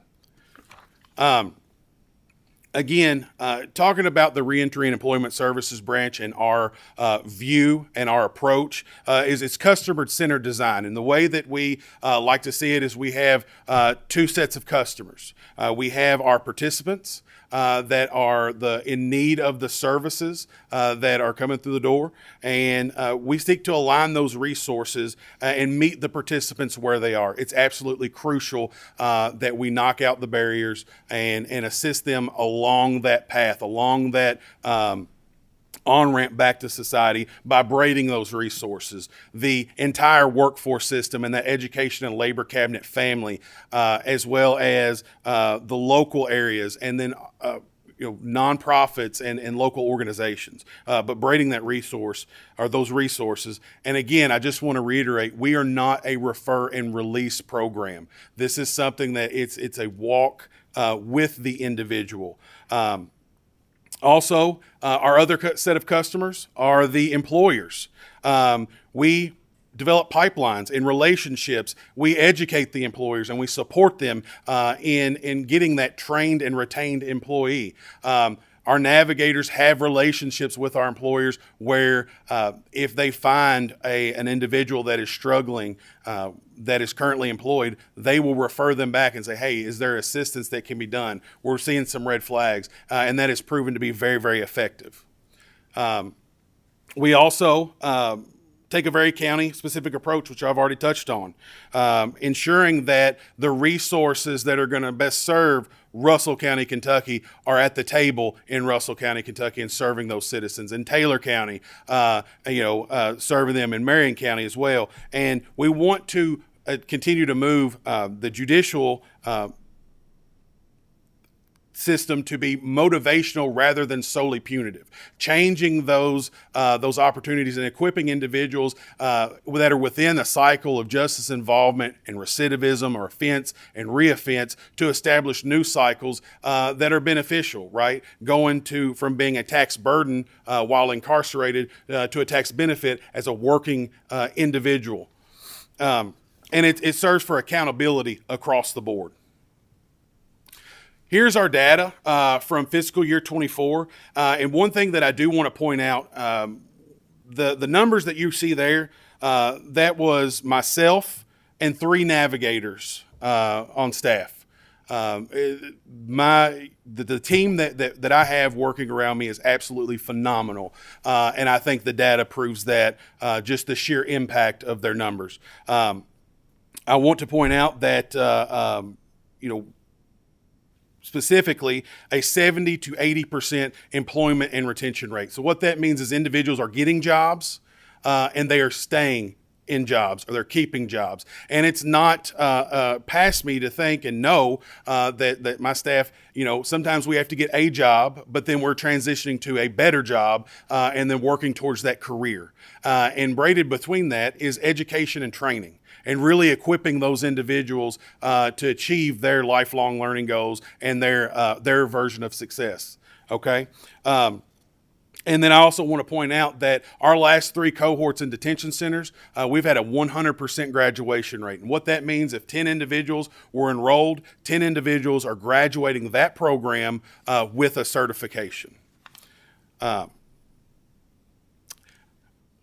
Almost done. I got 2 slides left, right? So this is what I want to point out is our Nelson County welding cohort. You'll see the picture of the photo on the left. That was Mr. Michael Updegraff giving the opportunity, providing that educational opportunity of this is what we're bringing to Nelson County, right? The photo on the right that's graduation day. And those are partners. That's adult education. That's me. That's the trainers. And those are our graduates that left that day with a certification. 2 of those individuals have been released from incarceration. Within 48 hours, they had full-time employment, making, I think it was around $21 an hour. Within 48 hours of their release. That's the goal, right? The next set of photos is our pre-release and our targeted orientation classes, where we are extending that workforce system to the people, meeting them where they are, and being able to get in front, educate, support those individuals, and that's what we're doing multiple times a week across the Commonwealth. It's extremely impactful. That concludes my portion of the presentation. All right, very good. We do have a couple of members with questions. Representative Branscombe. Thank you, Chairman, and I'll try to keep it brief. I know we're up against the clock here. Thank you all for the work that you do. Both of you all being from Russell County, I've seen a little bit of what you've done and the impact that it's had in our area, and then seeing this starting to scale out. And just really want to commend you for the work you've done, and Myra and Aaron, you guys just do a super job. A couple quick questions I had. Talking about starting to expand this out, what response are you getting locally as you're starting to expand out into other areas? What challenges are you starting to face? The demand signal for expansion is very much increasing. Every week we are fielding expansion requests. And I do want to point out that, and this is one benefit of being within the Office of Adult Education, we serve 120 counties. There is something we can do in 120 counties. But as far as our specific programming is we are moving intentionally. And I think that is something that yes, we have those demand signals, but we are moving very intentionally because we want continuity of service. We want to ensure that same level of service, that same information that is being provided in Muhlenberg County, Kentucky, is the same opportunities and those same information that's being provided in Mercer County or Russell County or Whitley County, right? We want to ensure that effectiveness is held true, because again, in the reentry space, you have some bad actors.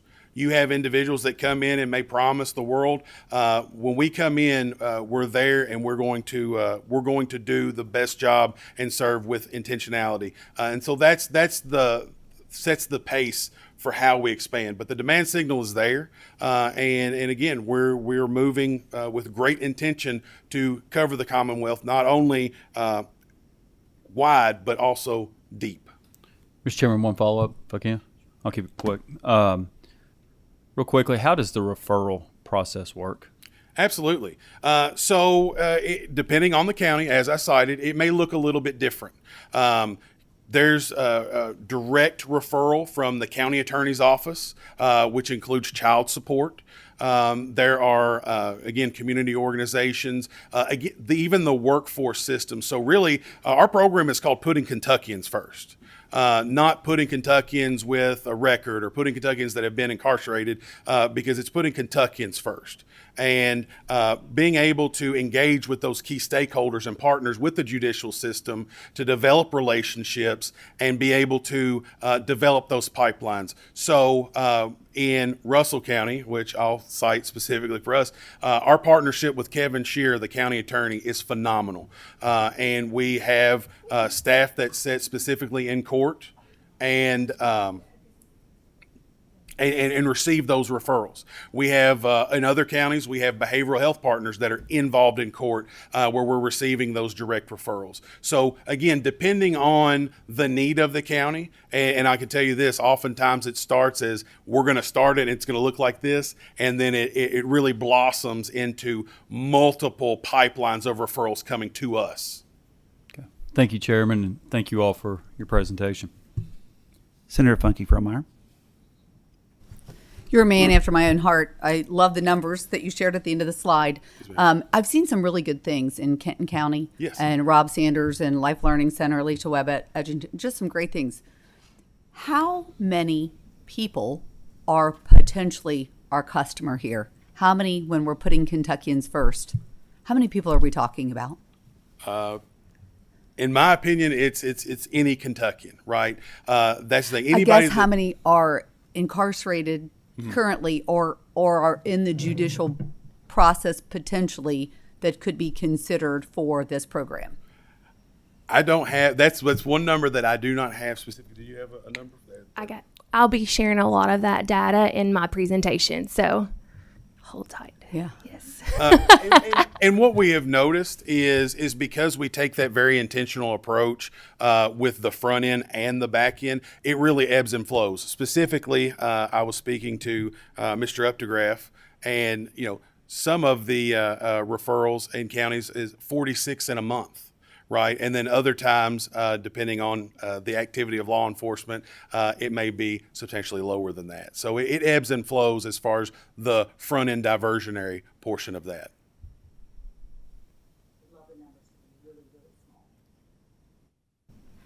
All right, very good. Senator Elkins. Thank you, Mr. Chair. And thank you for the presentation and the work that you're doing. I know you're working with oftentimes a forgotten population or an overlooked population and solving the workforce issues, and to be sure they should not be. So I've spent a lot of time in detention centers, touring them and working with local detention centers, and I understand the population there is a wide variety of people, and some of them really are a good target population, I guess you would say, and some maybe not so much. How is it that you weed through who may be gaming the system and who is actually interested in coming out and living a productive life? Because I know that has to be a difficult task for you, or I would assume so. And I have a second question as well. How are you finding the reception of local judges and jailers as you expand into new counties? Because this is something I think that we really need to look at. So, Yeah. Thank you. Absolutely. To answer your first question, I would say that it's very similar to how we interact with our partners, right? The participant success is we're very participant focused. And I believe that every Kentuckian and every individual we interact with deserves the opportunity to change their situation or to improve their situation.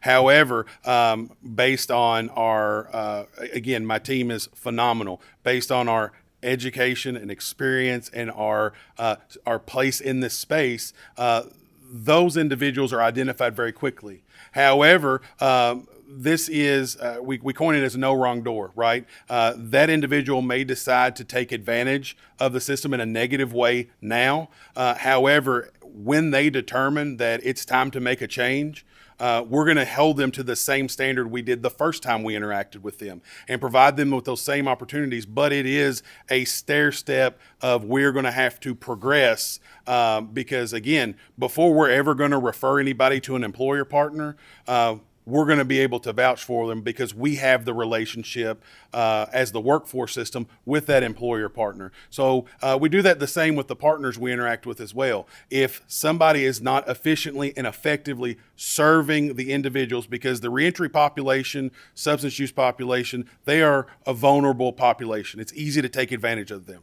Right. And if the organizations are not in it for the right reasons and not producing and not doing the things that are best for that participant, we will seek alternatives to remove those barriers, if that makes sense. And then you were talking, your second question, can you repeat your second question? Your second question was, how are you finding the reception of local jailers and judges as you expand into other areas of the state? Very, very, we are well received. We are filling gaps. And again, not walking in and saying, hey, forget everything you thought you knew about reentry and recidivism, but we're going in with a collaborative mindset of building everything up. How can we support you? What can we do within this Putting Kentuckians First, within the workforce system, to build upon the great things that many of our jailers or our judges and our county attorneys are doing? So it's been a very warm welcome. Again, my team, I cannot speak any higher of the team that I have surrounding me, of being able to go in and have the conversation with a jailer and talking about how we can impact the cost that it takes to run a jail. And the attorneys, the county attorneys saying, we know that you want to increase the rate that child support is paid. We know that you want individuals being able to come to court with answers of, yes, they are employed and they have paid their judicially imposed fines. We know that we don't want the circuit and district judges to continue to see the same people continuing through this cycle. And so we've been very well received, not only in addressing the need, but filling the gap and trying to be a resource for those partners. All right. Well, very good. Mr. Pointer, Ms. Wilson, thank you for your presentation. And so we do have our final presentation from Dr. Milby. Thank you for your patience. You've been here a long time waiting to present. So with that, I'll let you continue with your presentation.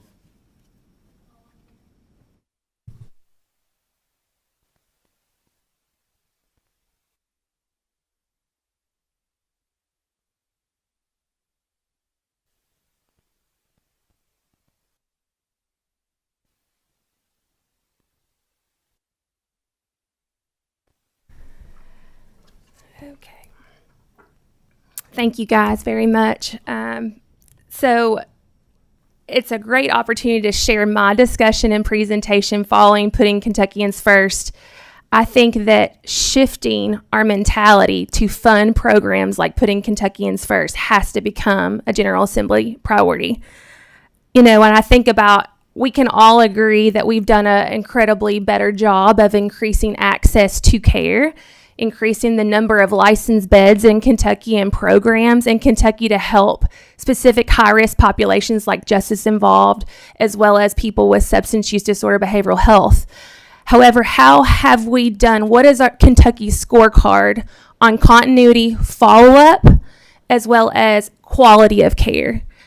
And when I really ask myself that question, we have to really consider, do we need to shift our focus and our funding and how these individual entities are getting funding to run programs that are not performing at a level that we need to see for focusing on workforce?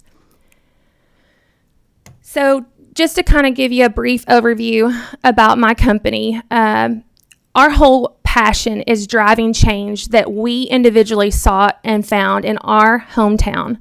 Gaps, all the things that were shared with Putting Kentuckians First are happening in hometowns across the Commonwealth. Specifically for us, we started as an independent community-based pharmacy.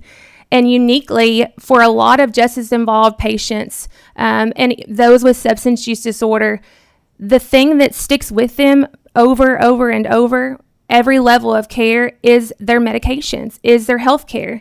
You can't expect someone to show up to work if they're physically sick.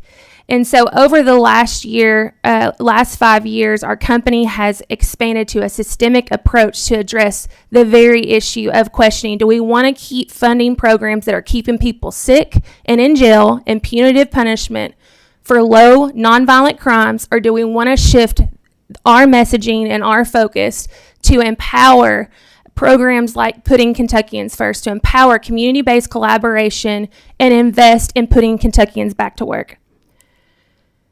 Our heart is breaking generational cycles for inclusive, whole person healing, not just in Kentucky, but I believe we can put Kentucky on the map for a national change and shift in how substance use treatment and jail system reform can be achieved.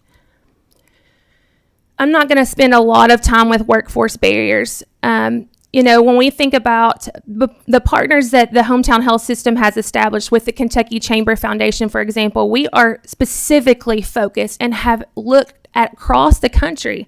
What programs are we doing really well in Kentucky? What programs are out there across the country that are performing very well? And how can we change how we're funding and incentivizing that to take place right here in the Commonwealth? Education, transportation, low-income housing, food insecurity, childcare. You all know all of this. This is spoken about in numerous discussions, but it is a critical issue that we have to look at. So when we start thinking about the 10,000-foot view, let's talk about where we are with workforce participation in Kentucky. We're currently ranked in the bottom. We are currently ranked 46 with workforce participation in the nation. We're at 57.6. So I'm like, that is astonishing, right? But let's dive into that. Let's understand what that means and what percentage of that is specifically related to our justice involved or patients that are suffering with substance use disorder. When you extrapolate that information, we really have worked closely with the Office of Drug Control Policy, and Van Ingram's team has done an incredible job, and some of the programs that they have implemented in Kentucky are second to none. This is a bipartisan focus to really look at what does workforce participation look like. So when you start to break out how many of that percentage are specifically failing our workforce because of substance use disorder, it is significant. And Senator Wise, and I don't remember the senator that were asking about some of the adult programming, and I would venture to say, when you look at the rates of men versus women that are incarcerated or suffering with substance use disorder, it is a higher statistic in our male population. And so that is going to unequivocally affect our males getting back into the workforce. So this number, many of the case studies, there was a study out of Princeton University that looked at what percentage of this in Kentucky actually are focused for just substance use disorder failing. We're around 40, even some suggest even up to 80% of this 57.6 is specifically because of substance use disorder and justice involved clients. Fentanyl overdose is the leading cause of death in Kentucky, more than car wrecks, more than cancer, more than heart disease, stroke, heart attack. It is significant. When you look at our court system, our incarceration rates, compared to the national average and some of the things, we have a very high statistic, and a majority of these inmates are nonviolent, first-time drug possession offenders that are sick with substance use disorder, that do not have the appropriate access to get medical care and to get back to the basics, getting back home to the family model, getting back to work. It's pretty simple. When you start looking at the numbers that this significance has caused to the workforce, $310 billion in 2023 was lost due to productivity, due to addiction. Medical costs through the roof. The indirect costs associated with incarcerating individuals, $1.2 trillion. So where do we go from here? What are the solutions? We, as I mentioned, have looked across the country and have looked at a specific case study that involves programs like Putting Kentuckians First. It's happening right in central Kentucky. We have integrated comprehensive leading industry medical care through our duly accredited national specialty pharmacy to engage in first-hand response in what we can do to change this messaging. Discharge planning starts on day one. The very first time that someone offends, someone is detained or someone goes into treatment, we have to begin exactly what was described with putting Kentuckians first.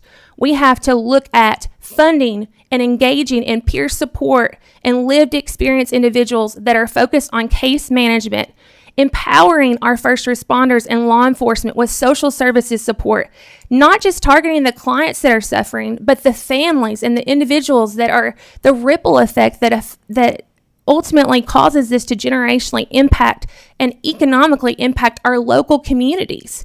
It is significant. We have got to look at how can we move from a reactive posture to a proactive.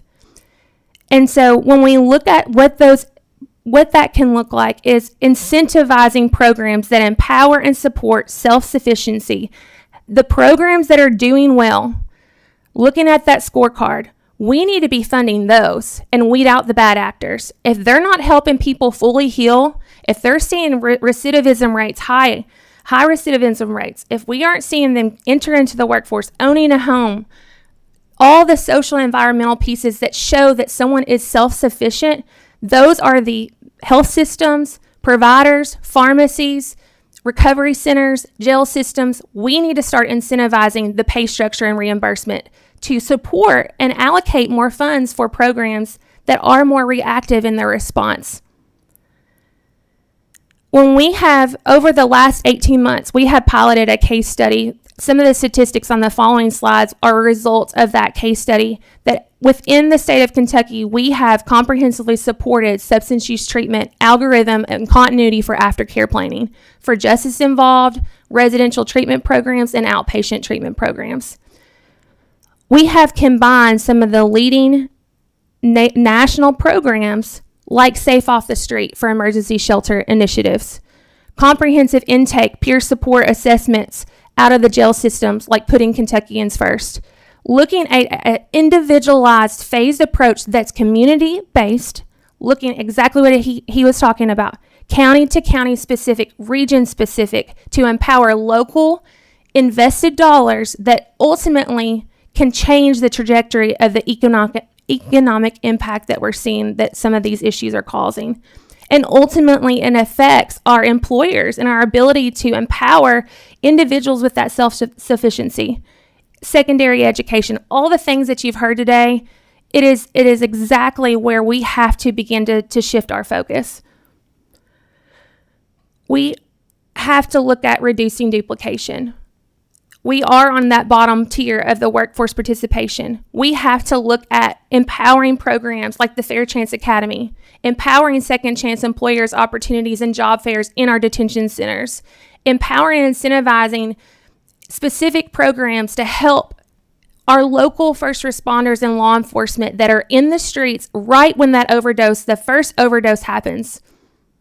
Things like Casey's Law, empowering programs to decriminalize and allow more individuals to get help from the very first offense instead of allowing them to have multiple reoffenses until they get to a felony level and they now have a felony record that then prevents them. 20% of that population cannot have specific job types because of their felony record. Overcrowding, overspending, and really poor outcomes with healthcare has continued to cost trillions of dollars in our nation. And we have to make a difference. We have to make a shift. We have to make a change, because it's not just talking about these people and our workforce participation right now. There is a specific correlation between substance use disorder increase and workforce participation decrease. I am proud to report people do recover. There are sustainable solutions, and there are incredible champions that are so passionate. There are jailers, there are judges that do see the benefit in these programs.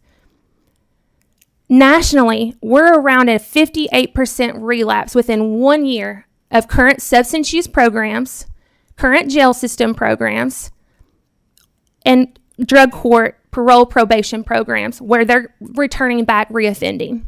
What is the implication of that? What is the impact of that? What is the economic cost of that? I'm talking our ambulances, our law enforcement. We can't even have enough money to fund our county jails to have enough jailers and deputies to support the inmate populations we have now. looking at each of these areas, let's shift from the reactive response to a proactive response with more career readiness and empowerment to incentivize payer structures that support these types of initiatives. Speaking to that specifically, when we looked at what this case study showed us, the Medicare Star Rating program that was launched in 2017 specifically rates health systems and providers based off of performance as well as consumer impact and reporting that allows them to decide. Our DOCs should be doing referrals to those residential programs and incentivizing programs based off their performance. If those clients are recidivating, if those clients aren't finding jobs and partnering in these initiatives, those should not get the referrals for patients to seek treatment at those locations. That's automatically how you can weed out those bad actors. Right now, looking at direct and indirect savings through these initiatives, we're saving around $27,433 per justice involved individual in our care and seeing 68% of individuals still maintaining sobriety and looking at all parts of that. And there's so much more to this number, but in the time that we have, I'm happy to supply some of that information as well. But this is the story. I wish I could have time for story after story after story. People can recover. Hope can be restored to our Commonwealth of Kentucky. And I believe that we have the leadership in place that believe. I just spoke with the governor a couple of months ago. We have to shift from a reactive to proactive, and part of it is focusing more effort on the aftercare and follow-up and retention. Mr. Gribbins was an individual. He was in the correctional system and was basically going to become evicted before he came into our care. We were able to get him comprehensive health care. We were able to, actually this bike was donated. He couldn't read and write. We worked with our local career center to help this individual fill out a job application. And he has been hired on at one of our second chance employers in Taylor County, Maricami, which is a leader with the Kentucky Chamber as a second chance employer as a result of the Fair Chance Academy that the Kentucky Chamber Foundation has instituted. And Mr. Gribbins is still in employment right now and now owns a home for the first time. These are the type of stories that we have to see the impact. I believe that we have what it takes to shift the narrative, not just for the Commonwealth of Kentucky, but for the entire nation. I'm super proud of the work that's already been done in this area, and individuals like putting Kentuckians First, our veteran populations. This affects everyone. 4 in 10 Kentuckians are affected by substance use disorder or are diagnosed with it. This has got to be the core focus of this General Assembly and how we can maintain and shift to see empowerment and self-sufficiency and improve our workforce participation. Thank you. Well, Dr. Milby, thank you for your passion. Thank you for the investment that you're making in your community. I would love to hear more stories. We need to find some avenue to hear those stories because those are very powerful. So, but thank you for what you're doing. We do have a question, Co-Chair Wise. Thank you, Mr. Chairman. I'm going to call you Malia instead That's of Dr. okay. Milby because I've never called you Dr. Milby in my life. I want to also thank Lindsay Howard for being here as well. And there's so many people part of your team that are doing wonderful work in Taylor and the whole surrounding region there. In your presentation, you really hit a lot on being more proactive and not reactive. You mentioned names like Van Ingram. You even mentioned Governor Beshear. You've called us out as state legislators. What more in terms of state leadership can we be doing of what you're seeing? Because you're everything you're doing with Hometown Connect is just so holistic. It's affecting so many people. I think a lot of this starts at home, and I appreciate the faith base you're doing because you've got to also tackle this issue in the family fabric of our culture that's breaking down in a lot of areas that we can't solve that. But places like Hometown Connect and what you're doing can. So the question is, with state leadership, what more can we do? Thank you for the question, Senator Wise. I think that, and Putting Kentuckians First mentioned it, but we've got to focus on more community-based collaboration. We were just actually, our leadership team attended one of the Fair Chance Academies in Marion County yesterday. They're doing some incredible work. There are champions, as I mentioned, out there that are just as passionate as I am, that are seeing these types of success stories. Jayla Brady, just very, advocating for these types of programs. Warren County, they have a reentry program that we work closely with through, I think that's through Kentucky. Yeah, putting Kentuckians first. So there are great programs out there, but there is such a significance in the silos.